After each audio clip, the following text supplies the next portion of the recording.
കേരളത്തിലെ ഒരു പഴയ 8 കെട്ടാണിത്. അതിൻ്റെ അകത്തേക്കാണ് നമ്മളൊന്ന് പോകുന്നത്. നടുത്തളം, അതിന് ചുറ്റും പിന്നെ ഒരു 4 കെട്ട്.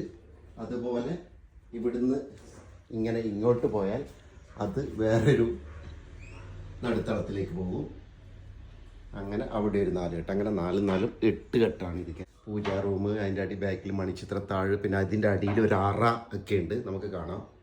പണ്ട് കാലത്തെ ശരി, കോൽത്താഴല്ലേ? കോൽത്താഴെന്നാണ് പറയുന്നത്. പണ്ടത്തെ സെറ്റിങ്. ഇത് പുരാവസ്തുക്കൾ കുറെ. ഇത് തട്ട്, അതിന്റെ അടിയിലൊരു നിലവറ. ഇതിന്റെ അടിയിൽ നിലവറയുണ്ട്. അറയല്ല, കുഴി, നിലവറയതാ. അപ്പൊ അതില് എന്തെങ്കിലും അതിനകത്ത് നെല്ലൊക്കെ ഇടുന്നു. പിന്നെ ഈ മുറിയിലൊക്കെ നെല്ലായിട്ടോണ്ടിരുന്നു. ഈ തടി അതില്ലേ തൊഴ, പങ്കായം, നിലവറക്കുഴി.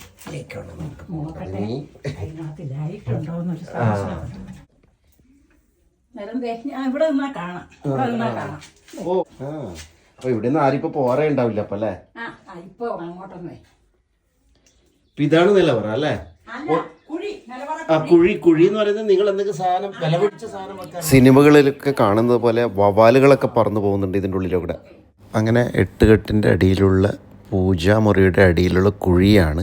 ഇവിടെ ആയുധങ്ങളും വിലപിടിച്ച സാധനങ്ങളൊക്കെ സൂക്ഷിക്കുമായിരുന്നു അത്രേ.